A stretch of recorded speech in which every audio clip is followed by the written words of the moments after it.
కులబాంధవులకు నమస్తే. ఈరోజు వడ్డెర కులానికి ఇంకో కొత్త సమస్య వచ్చి పడింది.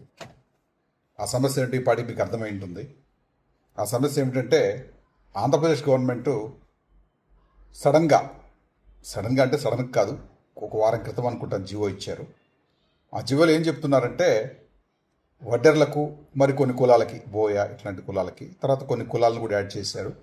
ఏంటి, semi nomadic tribes, nomadic tribes, denotified tribes అనే 3 కేటగిరీస్కి వాళ్ళ క్యాస్ట్ సర్టిఫికెట్స్లో కంపల్సరీగా డిఎన్టీని వచ్చేటట్టు చేయమని ఒక ఆర్డర్ పాస్ చేశారు. అంటే సాఫ్ట్వేర్లో చేంజెస్ చేసి మనం క్యాస్ట్ సర్టిఫికెట్స్కి వెళ్తే కనుక ఆంధ్రప్రదేశ్లో ఇప్పుడు వెంటనే మనకి డిఎన్టీని వచ్చేటట్టు వాళ్ళు చేశారు. ఇది చాలామంది సీరియస్గా తీసుకోలేదు. గతంలో కూడా డిస్కషన్ జరిగింది దీనిపైన, వీడియో చేయలేదు నేను. కానీ ఇప్పుడు అర్థమవుతున్న విషయం ఏంటంటే మా అలుగుల లక్ష్మణ్ గారు మొన్న కాల్ చేశారు నాకు. అతను దోర్నాల దగ్గర ఏదో సర్టిఫికేట్ కోసం వెళ్తే ఇలా జరిగిందనమాట అతనికి. సో వెంటనే నాకు కాల్ చేశారు. ఇంకా చాలామంది నాకు మెసేజెస్ పెడుతున్నారు, ఏం చేద్దాం సార్ దీని గురించి. సో దాని గురించి చెప్పే ముందు, ఏం చేయాలో చెప్పే ముందు ఒకసారి అసలు ఏంటి ఈ సమస్య. చాలామంది అంటే గతంలో చాలా వీడియోలు చేశాను కానీ అందరూ చూసుండకపోవచ్చు, బ్రీఫ్గా చెప్తాను. ఈ నోటిఫికేషన్ అంటే అప్పట్లో బ్రిటిష్ గవర్నమెంట్ టైంలో వాళ్ళు ఉన్నప్పుడు ఏం చేశారంటే ఈ కొన్ని తెగలు, వడ్డెర, బోయ ఇట్లాంటి తెగలన్నిటికి కూడా కొంచెం పౌరుషము ఇవన్నీ ఎక్కువ, గట్టిగా పోరాడేవాళ్ళు. మొత్తానికి వాళ్ళు ఏమీ జనావాసాల మధ్య ఉండేవాళ్ళు కాదు. ఈ తెగలంతా కూడా కాస్త దూరంగాను, అడవులకు దగ్గరగాను ఉండేవాళ్ళు. వీళ్ళందరూ బ్రిటిష్ వాళ్ళపైన గట్టిగా పోరాటాలు చేశారు. అంటే గట్టిగా పోరాటం అంటే సత్యాగ్రహాలు లాంటివి కాదు. వాళ్ళ మీద పడి ఆయుధాలు దోచుకోవడం ఇలాంటివన్నీ చేస్తుంటే బ్రిటిష్ వాళ్ళకి ఇంక ఏం చేయాలో అర్థం కాక ఏం చేశారంటే వీళ్ళందరినీ నేరతెగ అని చెప్పి ముద్రేసేశారు. అంటే సాంఘికంగా చంపేశారు. అదంతా జరిగింది 19వ శతాబ్దంలో. ఆ తర్వాత ఫ్రీడమ్ వచ్చిన తర్వాత నెహ్రూ హయాంలో చేశారు వాళ్ళని. ఎన్టీలు కాదు వీళ్ళు, నోటిఫైడ్ ట్రైబ్స్ కాదు, డిఎన్టీలు. తర్వాత habitual offenders act note create చేశారు. అంతా డ్రాకోనియన్ లా అది. దానివల్ల చాలా ప్రాబ్లమ్స్ వచ్చాయి మనకి. అయితే ఆ తర్వాత గ్రాడ్యువల్గా అంటే నెమ్మదిగా ఈ కులాలు చాలా వెనకబడి ఉన్నాయి. అంబేద్కరే మొదట ఎస్సీల గురించి, తర్వాత ఎస్టీల గురించి ఇవన్నీ జరిగినాయి. రాజ్యాంగంలో వాళ్ళకు షెడ్యూల్కి వచ్చేసింది. ఈ డిఎన్టీలు మాత్రం చాలా వెనకబడిపోయి ఉన్నారు కంప్లీట్గా. అసలు సమాజంలో వీళ్ళు చెప్పుకోవడానికి కూడా ఈ కులం చెప్పుకోవాలంటే భయపడే పరిస్థితికి తీసుకొచ్చారు. ఆ తర్వాత ఏమైంది, కొన్ని కులాలు అంటే 70ల్లో కూడా చెప్పచ్చు, మన ఎరుకల, యానాది, లంబాడి మన సోదరులు వాళ్ళని తీసుకెళ్ళి వేసేశారు ఎస్టీలో. మనల్ని పక్కన పడేశారు. అప్పుడు ఏం జరిగిందో మనం ఇప్పుడు మాట్లాడే సమయం కాదు ఇది. మనల్ని అక్కడ పక్కన పడేశారు. సరే, కాలక్రమేణా మనం పోరాడుతున్నాం దాని గురించి. అది ఎందుకు ఫెయిల్ అయిందో తర్వాత ఇంకో వీడియోలో మాట్లాడుకుందాం. ఎస్టీ ఎందుకు లేట్ అవుతుందో అది మాట్లాడచ్చు. కానీ ప్రస్తుతానికి ఆ డిఎన్టీ మరక నుండి తప్పించుకొని ఎస్టీలు ఉన్న వాళ్ళు కాస్త హ్యాపీగానే ఉన్నారు. ఇప్పుడు ఏమైంది, ఈ మధ్య కాలంలో గత చెప్పాలంటే ఒక 10 ఏళ్ళని కూడా చెప్పడానికి లేదు, 5-6 సంవత్సరాల నుంచి అవేర్నెస్ పెరిగింది అందరికీ.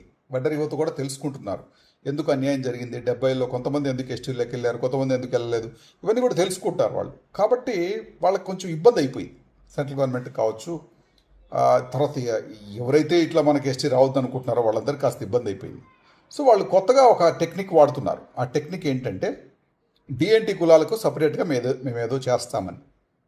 ఏం చేయాలి, యాక్చువల్గా ఏం చేయాలి వాళ్ళు? బాలకృష్ణ రెడ్డికే కమిషన్ కావచ్చు, ఆ తర్వాత ఇదాతే రిపోర్ట్స్ కావచ్చు, తర్వాత 2019లో ఒక ఆంథ్రోపాలజికల్ సర్వే కూడా చేశారు. వాళ్ళందరూ కూడా వీళ్ళ స్థితిగతులు చాలా దారుణంగా ఉన్నాయి, వీళ్ళని అర్జెంటుగా వీళ్ళకి షెడ్యూల్ క్రియేట్ చేసి రాజ్యాంగంలో వాళ్ళకి ఇచ్చేసేయండి అని చెప్పడం జరిగింది. కానీ దౌర్భాగ్యం ఏంటంటే ప్రతి సెంటర్లో ఉన్న పార్టీ కూడా ఈ 50% దాటుతుంది అని చెప్తూ ఒక సాకు రిజర్వేషన్లు, మేము చేయలేము అలాగా అని చెప్పి దాన్ని దాటేస్తూ వచ్చారు. వాస్తవానికి ఈడబ్ల్యూఎస్ ఇచ్చారు కదా, దాటినా కూడా ఇచ్చేసారు కదా. అన్నీ జరిగినాయి, ఇలాంటివన్నీ జరుగుతున్నాయి. ఇవి పక్కన పెట్టేస్తే ఇప్పుడు వాళ్ళకి కొత్తగా ఈ సమస్య పెద్దదైపోయింది. ఎందుకంటే అవేర్నెస్ పెరిగింది, ఎస్టీ గట్టిగా అడుగుతున్నారు, చాలా పార్టీలు మేనిఫెస్టోలో పెడుతున్నాయి, సెంటర్కి కూడా ఇబ్బంది అయిపోయింది. అందుకని ఏం చేశారంటే ఈ మన కులాల్లో తెలుసు కదండి, రాజకీయంగా ఎదగాలని అనుకునే వాళ్ళు ఉంటారు, తర్వాత ఎస్టీ అంటే ఇష్టం లేని వాళ్ళు ఉంటారు.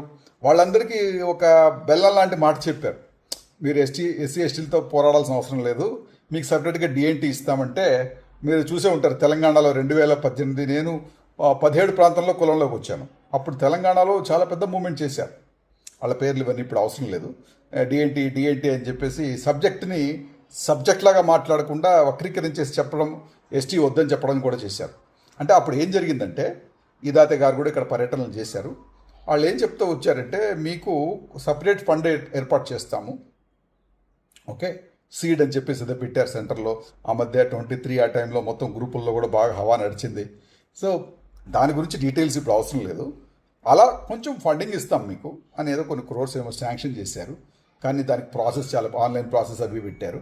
అక్కడ ఏమొస్తాయంటే మనకు సింపుల్గా చెప్పాలంటే ఏదో కొంతమందికి విద్య అంటే కోచింగ్ ఇవ్వడానికి, తర్వాత వైద్యం, ఏదో చిన్న చిన్న లోన్స్ ఇవ్వడానికి, చిన్న చిన్న పనులు చేసుకోవడానికి పనికొచ్చే తప్పిస్తే దాంట్లో పర్మనెంట్ సొల్యూషన్ ఏం లేదు. ఎస్సీతో అసలు పోల్చుకోవాల్సిన అవసరమే లేదు. నక్కకున్న తేడా ఉంది దానికి దీనికి. ఇది అక్కడ మెయిన్ ప్రాబ్లం. సో అయినా సరే మన కులంలో కొంతమంది నాయకులు దాన్ని సమర్థించారు. ఆ తర్వాత మన నాయకులు తురక నరసింహ గారు డిఎన్టీ బోర్డు మెంబర్గా ఉన్నారు. బీజేపీ అఫిలియేషన్స్ అవన్నీ పక్కన పెడితే ఇవన్నీ ప్రయత్నాలు చేశారు. ఇప్పుడేం చేస్తున్నారంటే ఇప్పుడు ఇంకా తీవ్రమైంది కదా. ఇప్పుడు ఏపీలో కూటమి ప్రభుత్వం కూడా మనకి ఎస్టీ ఇస్తామన్నది, ఇక్కడ రేవంత్ గారు కూడా ప్రామిస్ చేశారు ఎస్టీ ఇస్తానని. ఇప్పుడు దీన్ని ఎట్లా ఆపాలి? చాలామంది అనుకుంటున్నారు ఏపీ సమస్య కదా మనకెందుకు సార్ అని అనొచ్చు మీరు. లేదు, ఇక్కడ కూడా వస్తుంది. నెక్స్ట్ రెడీగా ఉండండి, బీ రెడీ. మన నాయకులు కూడా ఇప్పుడు పల్లపు సమ్మయ్య గారు వీళ్ళంతా చెప్తున్నారు. వాళ్ళంతా డిఎన్టీ సమర్థించే వాళ్ళంతా కూడా వాళ్ళంతా చెప్తున్నారు ఇలా వస్తుంది, ఇది దగ్గరలో రాబోతుందని. సో మీరు ఇప్పుడు తెలుసుకోవాల్సిన విషయం ఏంటంటే ఇలా ఎందుకు చేశారు? ఇప్పుడు కూటమి ప్రభుత్వము అని అనకూడదు, మనం అక్కడ రూలింగ్ పార్టీ అని చెప్దాము.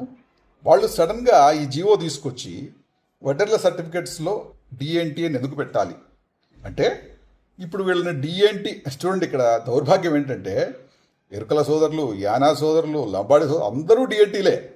వాళ్ళకి ఇప్పుడు డిఎన్టీ అనే మరక లేదు. అంటే వాళ్ళని చూడంగానే ఒకప్పుడు నేరతగా అని చెప్పడానికి ఆస్కారం లేదు. కానీ మనకు మాత్రం ఇప్పుడు సపరేట్గా డిఎన్టీ అని వచ్చింది కాబట్టి సర్టిఫికెట్లో మనల్ని ఇప్పుడు చూడగానే ఒకప్పుడు నేరతెగ అనే అవకాశం కూడా ఉంది. ఇది గుర్తుపెట్టుకోండి. దానివల్ల వచ్చే ఫస్ట్ డ్రాబ్యాక్ అది. తర్వాత ఇంకోటి ఏంటి డ్రాబ్యాక్, మనం ఎస్టీ అడుగుతున్నాం కదా, ఈ డిఎన్టీ నాయకులు మన వాళ్ళందరూ చెప్తూ ఉదరగొడతారు. ఇక దీంట్లో అన్ని బెనిఫిట్స్ ఉన్నాయి మనకి, అవి వస్తే అవి కూడా అంటే ఇప్పుడు ఏదో భోజనం కోసం వెయిట్ చేసి స్నాక్స్ వదిలేద్దామా అన్నట్టు చెప్తారు మనకి.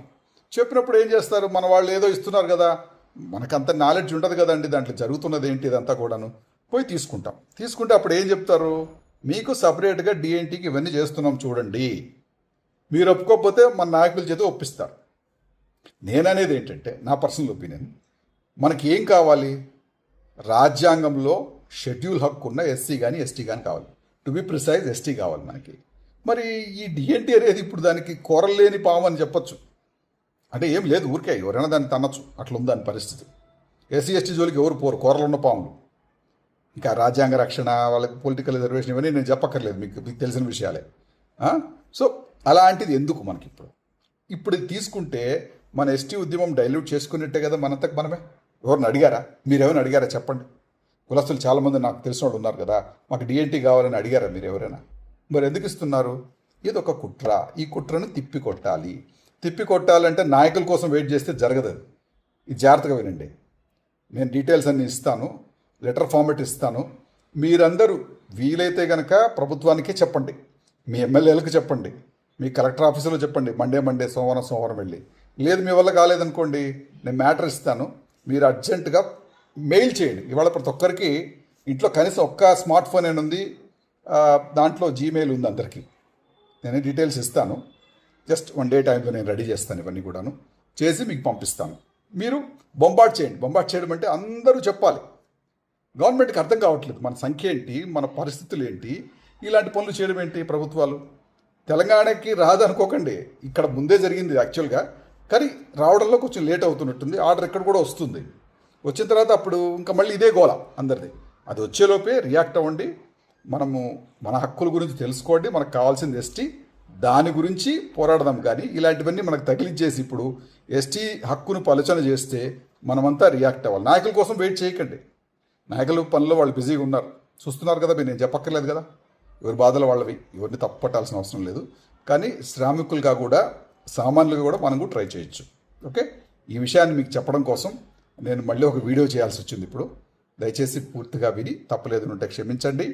ఏదైనా మీకు ఫీడ్బ్యాక్ కావాలంటే నా నంబర్ ఉంటుంది కింద, దానికి మీరు కాల్ చేయండి లేదా మెసేజ్ చేయండి. ధన్యవాదాలు.